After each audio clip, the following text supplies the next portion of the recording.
Ladies and gentlemen, the story you're about to hear is true. Only the names have been changed to protect the innocent. Fatima Cigarettes, best of long cigarettes, brings you Dragnet.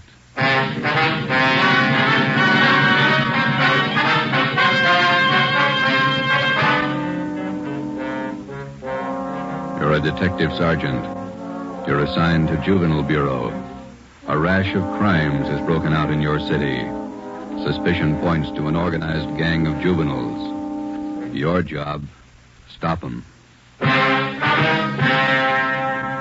If you want a long cigarette, smoke the best of long cigarettes. Smoke Fatima.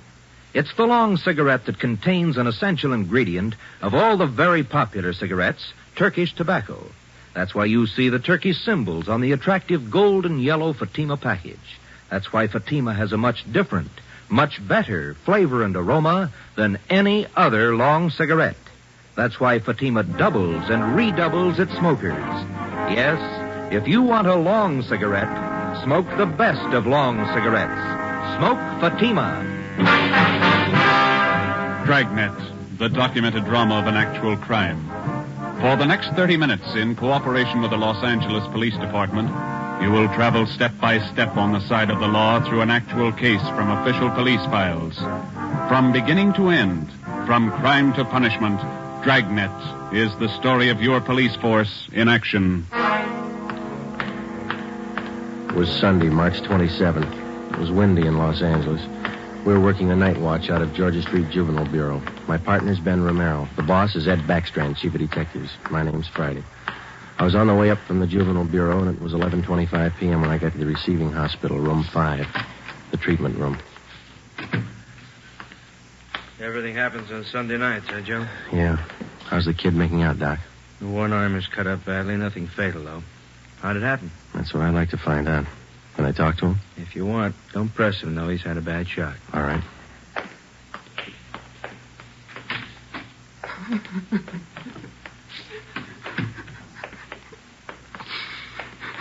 Officer here to talk to you, son. I can't. Tell him I can't talk, please. Just a few routine questions, son. You're going to have to answer them sooner or later. Please, can't you see what's happened already? I can't tell you anything. Jack Monroe, is that your real name? Yeah, How old are you? I'll be 16 next July. Where do you live? I can't tell you, you know that. Now let me alone, will you? Let me alone. You've been running around with that gang of kids on Spring Street, haven't you? The big timers, isn't that what they call themselves? I don't know anything about it. Believe me, I can't talk. You tipped us off about the burglary they were going to pull tonight. Is that where they knifed you? Look, will you believe me? I can't tell you anything. Not anything, please. He's still shaky, Joe. All right, Doc.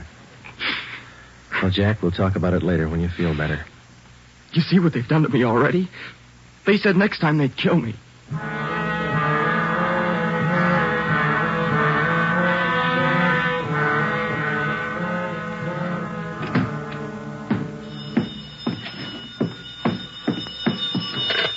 Juvenile Bureau, Friday. Yeah, okay, Fred.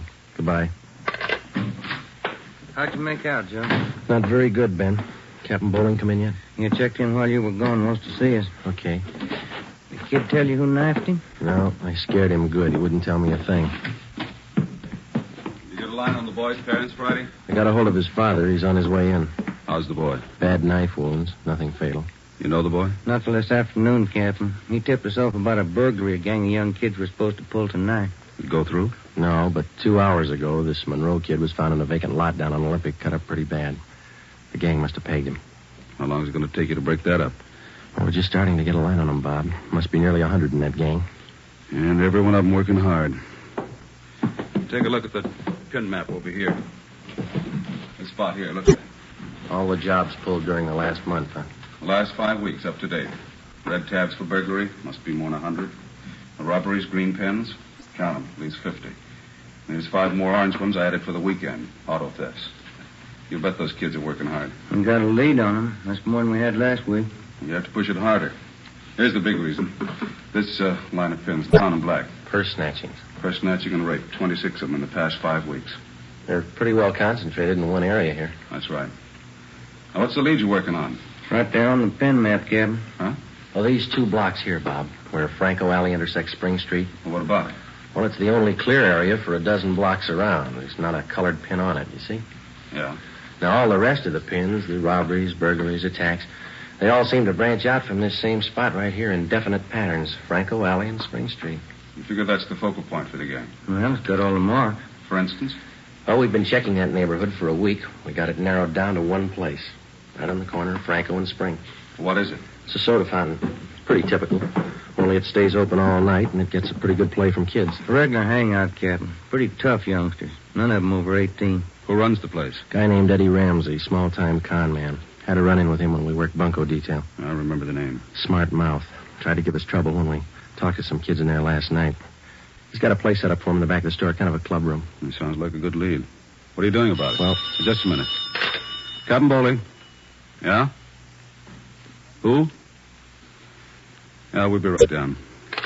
The Monroe kid, his father's downstairs, cursing every one of us. What's his problem? Can't understand how his boy got in trouble. Come on, Ben, let's tell him.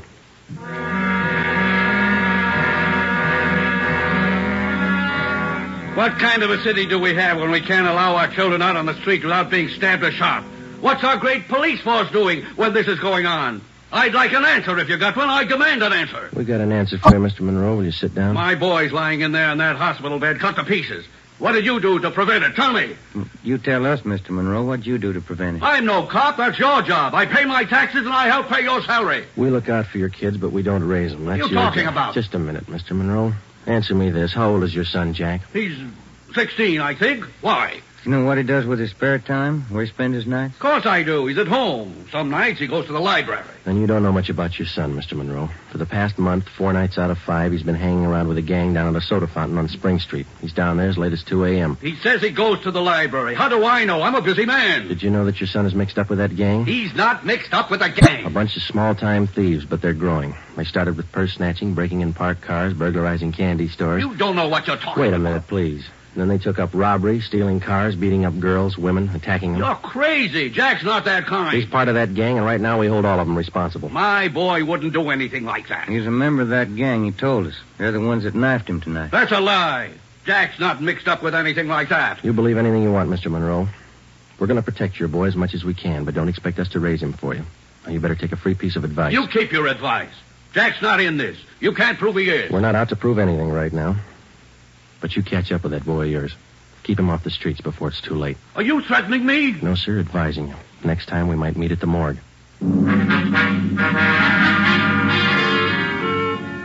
1 a.m. Monday, March 28th. A detail of 50 officers from Juvenile Bureau and Metropolitan Division were deployed for 16 blocks along Figueroa Street. At 5 minutes past 1, they started to move south over an appointed area. In the space of half an hour, 18 young kids, none of them over 17 years old, were picked up off the streets and brought to the second floor at 1335 Georgia Street, the Juvenile Bureau. 4 of the youngsters were girls. At 1:45 a.m., Ben and I checked the soda fountain on the corner of Franco Alley and Spring Street.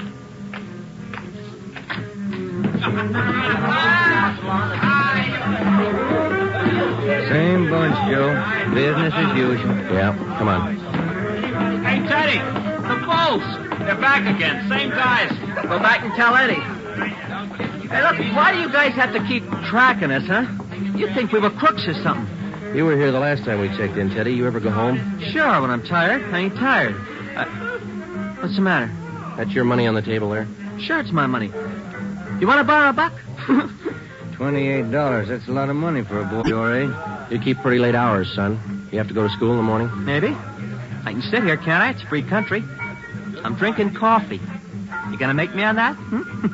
You've been drinking more than coffee. Where's your driver's license? Every time the same thing. There. March 10th, 1933, 16 years old. They giving you trouble, Ted? Eddie's on his way out. What's your name? Jones. Clyde Jones. Huh, Ted? Sure. He's got money, too. Rich family. You can save the smart talk, boys. Any of your pals in the back room? What's the trouble now, Sergeant? How many times a week do we get a checkup? Go ahead, Eddie. Read them off. We told you the last time, Ramsey. Clean up your place here or we'll ride your back till you do. I told you the last time, Sergeant, there's nothing wrong with my place. It's almost 2 o'clock in the morning. You got a dozen underage kids hanging around here doing nothing. Some of them have been drinking. Schoolboys. Better to have them in here than hanging around outside in the street. I keep an eye on them. You're not the guardian, Ramsey. This time of night, they've got no business in here or on the street alone. That's your opinion, huh? That's the law, Ramsey. Now, either you shut down that back room and keep these kids out of here late at night, or we'll go after your license. You don't scare me, Sergeant. You can't prove a thing. A couple of these kids have juvenile records. They're on probation. We can tag you for contributing. You still don't scare me. Now, why don't you leave the kids alone? That's right, Eddie. Read them off. Ben, get Benson and Bell. Roger. If you won't clean up your place, Ramsey, we'll do it for you. Yeah? What are you going to do? We're pulling these boys in, all of them.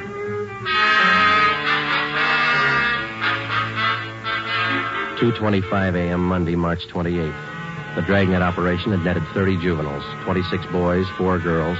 24 of the children were between the ages of 16 and 17. They were lodged in the assembly room at the Georgia Street Juvenile Bureau. The other half dozen were 13 and 15-year-olds. They were taken to the juvenile hall at 1369 Henry Street. At 2:43 a.m., we met with Captain Bowling. They're all checked in, 30 of them. All right, in the morning we filed petitions to have every one of these cases brought to the attention of the juvenile court. Make a note of it. Okay, Bob. For the kids with records, ask for detention from the probation department. Right. We'll call their parents in the morning. Call them now. They've got some explaining to do. By 6 a.m., all but 3 of the children's parents had shown up. To most of them, it was nothing new. Their kids had been there before. They'd be there again. They took the lecture from the juvenile officers calmly. As long as it didn't mean trouble for them, they wouldn't worry. When they got their children home, they would reprimand them, not for running the streets, but for being picked up by the police.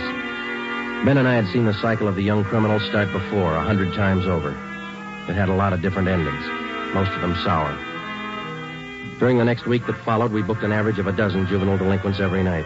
The clampdown continued, so did the crime wave. 10 burglaries, 4 robberies, 8 car thefts, 6 purse snatchings, 3 assaults on women. 1 week's work. Picked up a new angle on Ramsey today, Captain. He might be fencing for the gang. Who gave you the tip-off? One of our informants. Ramsey's brother lives out in the valley. He's supposed to be pushing this stuff. You check him out? Yeah, I couldn't get a thing on him. Well, it might explain what attracts the kids to that soda fountain. It explains those $20 bills the kids are flashing. They steal and rob, and then they sell the loot to Ramsey for nothing. Now, another thing. Ramsey keeps his place open all night, and there's no reason to. He doesn't get that much trade. It's only from the young gang that hangs around there. You question the kids? How do they account for having all that money? Well, most of them say Ramsey lends it to them. They say they pay him back a little at a time. I think he's fencing for the kids. You tried to get his license? No luck, Captain. We can't prove a thing against him. Then we'll do it the hard way. Sweat it out. That night, we drove out to Ramsey's soda fountain and asked him again to clean up his place, to keep the young kids out after 10 o'clock at night, to stop lending them money. He refused. There was nothing we could do. His business was a public place. He could not be held responsible for any of his patrons. In the next 10 days that followed, Ben and I haunted the sidewalk outside the soda fountain. We questioned every youngster as they entered and left. We made more than a dozen arrests. Many of the kids had been drinking heavily. We found some of them under the influence of narcotics. But Ramsey was still in the clear. The crime wave continued sporadically. Ben and I waited for our chance. It was a long time coming. Thursday, April 14th, we had dinner at Johnny Cokin's place, and it was 10:35 p.m. when we checked back in at the office. Hot shot. Grab it, Joe. Yeah. A terminal on Market Street, a 459 and shooting. A terminal on Market Street, a 459. Let's go.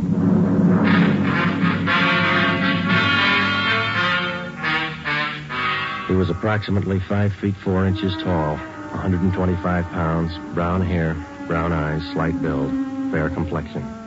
He was wearing blue jeans and a corduroy jacket. We found him between a row of packing cases at the rear of the warehouse at Terminal and Market Streets. There was a single bullet hole in his forehead just above the left eye. There was a .38 revolver near his right hand. The watchman told us how it happened. He broke in the back of the warehouse, Sergeant. He wanted to shoot it out with me. Here's his ID card. Fell out of his pocket. Teddy Cameron, age 15. Dear God. A kid. I didn't know, Sergeant. He didn't either. He thought he was grown up.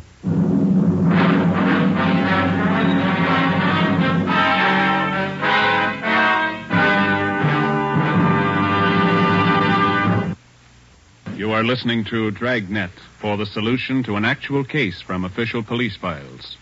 Now, here's the solution to many of your Christmas shopping problems. If your friends smoke a long cigarette, give the best of long cigarettes. Give Fatima, and all is well. Fatima. The long cigarette that contains an essential ingredient of all the very popular cigarettes, Turkish tobacco. Give Fatima, and all is well. Fatima. The cigarette that has a much different, much better flavor and aroma than any other long cigarette. Give Fatima, and all is well. Fatima. The cigarette that has doubled and redoubled in popularity. Here are the authentic reports. New York Division. Fatima sales up 132%. Chicago Division. Fatima sales up 453%. Los Angeles Division. Fatima sales up 545%. More and more smokers agree Fatima is the best of long cigarettes. So enjoy Fatima yourself and give Fatima for Christmas in the attractive golden yellow carton. Everyone who smokes Fatima says that this great new long cigarette is the best of all long cigarettes.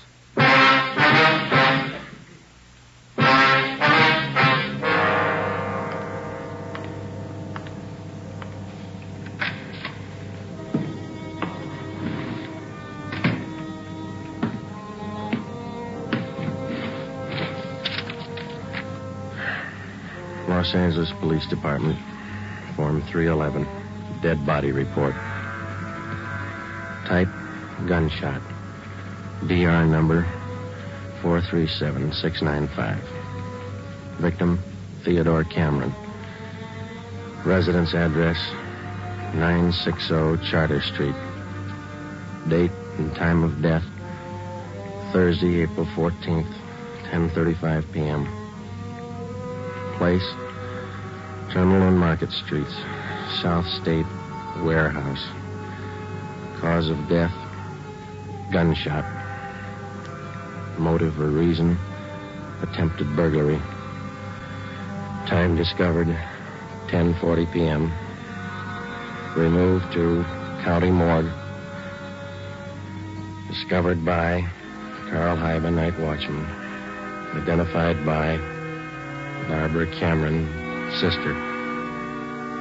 Description of victim, male, Caucasian, age 15, height, weight, so and so. Occupation, student, descent, English, and there's a witness, signed Joe Friday, serial number 2288, age 15.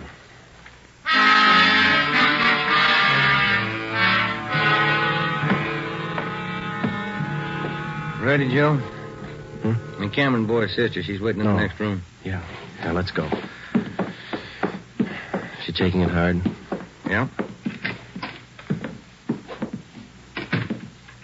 Morning, Miss Cameron. Good morning. We won't keep you long. Just a few routine questions. Yes, all right. Miss Cameron, how many are there in your family? There were three of us. Teddy, Mike, and me. Mother and father are dead. I work. Teddy and Mike go to school. Mike does. How old is your brother Mike, Miss Cameron? He's 14. You're the sole support of your two brothers? Yes. Do you have any idea who the boys were your brother Ted used to run around with? I don't know them by name. I remember seeing a couple of them once or twice. Mike would know, I think. He and Ted were pretty close, brothers. Do you know if Ted mixed with a gang of kids down on Spring Street? Maybe Mike would know that. Sergeant Teddy wasn't a bad boy. He wasn't a bum. None of us are. I tried to raise the boys like Ma told me. It wasn't easy. We made out. Yes, I understand, Miss Cameron. My salary didn't have too much, but we got by. Yeah. I figured on getting married. I'm 31. It'd be good for the boys, especially Teddy. He's dead, isn't he? Yeah. I couldn't be in two places at once. Hold a job and watch the kids. But that's why I thought maybe a husband. I'm sorry to press, Miss Cameron. Do you think your brother Mike can tell us about that Spring Street gang? How Mike could know. Where can we find him? Staying at a friend's house. I got the address in my bag. Here. That's 2514. I don't write numbers too well. Thank you, Miss Cameron. You've been very helpful. I'll get somebody to drive you home. Or do I have to go? Would it be all right if I just sit here for a while? That's all right. I'm tired. Real tired. 2514 West Serrano Street. That was the address Barbara Cameron had given us. It was the home of Mr. and Mrs. Jean Brewer, high school friends of the dead boy's sister. We talked to Mike Cameron. He told us that his brother Teddy had been running around with a gang down on Spring Street. He identified Ramsey Soda Fountain as the hangout. It was 2:25 p.m. when we got back to Georgia Street Juvenile Bureau. I got it. Juvenile Bureau, Romero. Yeah, hold on, I'll call him. You, Joe. Thanks. Friday. Joe, this is Canfield in burglary. Yeah, Homer. You're working that Cameron case, aren't you? Yeah? I just got a report on one you might be interested in, out of the same neighborhood. Distillery prowl. What do you got on it? Looks like a juvenile M.O. They got away with 7 cases of Scotch whiskey. Expensive stuff. Okay, we'll hop on it. Bubeck Warehouse, Crocker at 7th. Miss Elizabeth Rice was the auditor in charge at the Bubeck Warehouse. We located her on the mezzanine office row. It was her job to keep a running inventory on all incoming and outgoing liquor stock. She knew her job well. As you know, Sergeant Friday, each and every bottle of distilled spirits carries a United States Internal Revenue stamp. Yes, ma'am.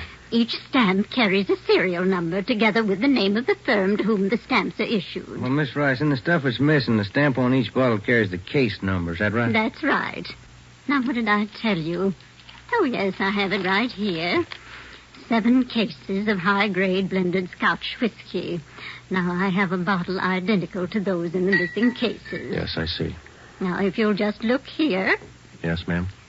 The number on this stamp here, 36A2279956, followed by the firm name. Could you give us the numbers of the stolen cases? Now, I have them typed out for you right here. 7 cases, 12 bottles to the case, Canada Dry Incorporated, 4 of the red label and 3 of the black label, Johnny Walker. All right, thank you very much, Miss Rice. And you think that this might be a juvenile case, Sergeant? Yes, ma'am, we do. 7 cases, that's close to $600, isn't it? We've lost a great deal more than that, Sergeant. The insurance company makes up for the liquor loss. Yes, ma'am. Those youngsters, who makes up for them? Ben and I left the Bubeck Warehouse with a list of serial numbers of the 7 cases of stolen liquor. We headed back for the Juvenile Bureau. We figured that there was a strong possibility that the Spring Street gang was responsible for the warehouse liquor theft. How were they disposing of the stolen property? That was the key question we had to answer. Ben and I had a hunch and a tip from an informant that the young gang was operating under the guidance of a fence, a man or woman whose job it is to dispose of stolen property. The gang members were close to Ramsey at the soda fountain. Ramsey was the logical suspect. All right, now suppose they did steal the liquor. Suppose Ramsey's a fence. What's he done with the stuff? I don't think he's turned it this fast, if he's turned it at all. He wouldn't keep it at the soda fountain, no liquor license. And we've been around too much. He wouldn't keep it in his house. He lives in the rear of the fountain. It's too hot. Only leaves one other location that we know about. His brother's place in the valley. It was 5 minutes to 10 when we turned left off Ventura Boulevard onto Sepulveda. Ramsey's brother had a small farm about a mile and a half off the highway. It was a modest white frame house planted squarely in the center of an acre of ground. An unpaved driveway led off to the left of the house to the garage. Pull up here, huh? Yeah, okay. Yeah, it looks kind of quiet, no lights. Let's go.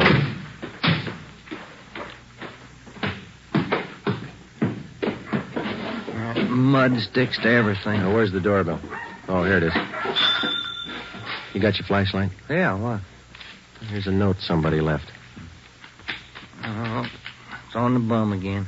Here, I'll strike a match. Okay. Can you hold it a little closer? Can you read it? Yeah. Harry, wife and I have gone to the drive-in theater. Before you put the truck away, get 3... Can you hold that match closer? Oh, now, wait a minute. Yeah. Get 3 cases out of the garage and take them into town. Ed is waiting. Please try to make it by 11:30 tonight. Let's see. It's signed George. The address is here. And there's the garage. Yeah, come on. 3 cases. Could be eggs, Joe. If it is, we wasted a trip.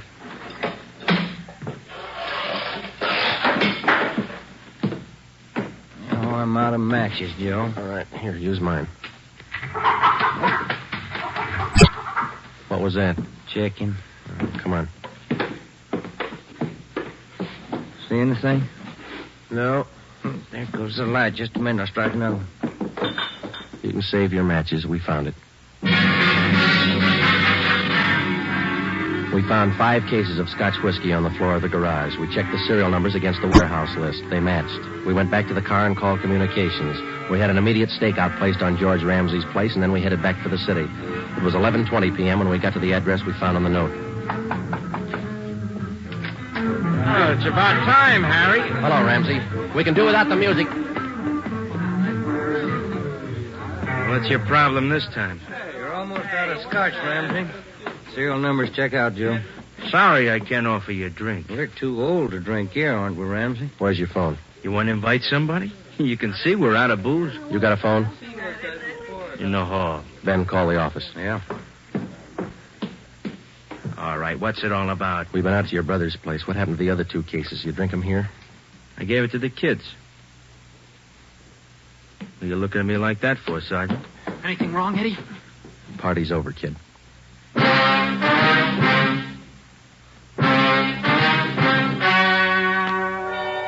The story you have just heard was true. Only the names were changed to protect the innocent. On June 5th, 1949, trial was held in Superior Court, Department 74, City and County of Los Angeles, State of California. In a moment, the results of that trial. Earlier tonight, you heard the reports of amazing increases in Fatima smokers from New York to Los Angeles.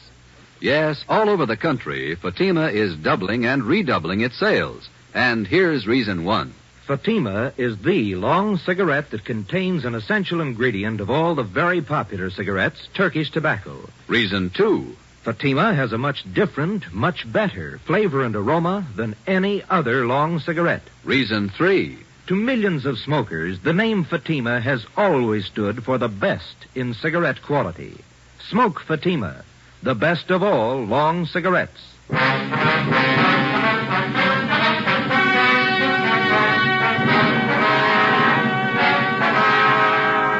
Edward and George Ramsey were tried and convicted in Superior Court of receiving stolen property. After serving their terms as prescribed by law in the state penitentiary, they will be returned to the county jail where they will serve a 1-year term for contributing to the delinquency of minors. You have just heard Dragnet, a new series of authentic cases from official files. Technical advice for Dragnet comes from the Office of Acting Chief of Police, W.A. Wharton, Los Angeles Police Department. Honoring the city of Greenwich, state of Connecticut, and the men who make up the Greenwich Police Department, another of America's great law enforcement agencies. One of these men, Chief John M. Gleason, FBI National Police Academy graduate, who dedicates his life to making yours more secure. Fatima Cigarettes, the best of long cigarettes, has brought you Dragnet from Los Angeles.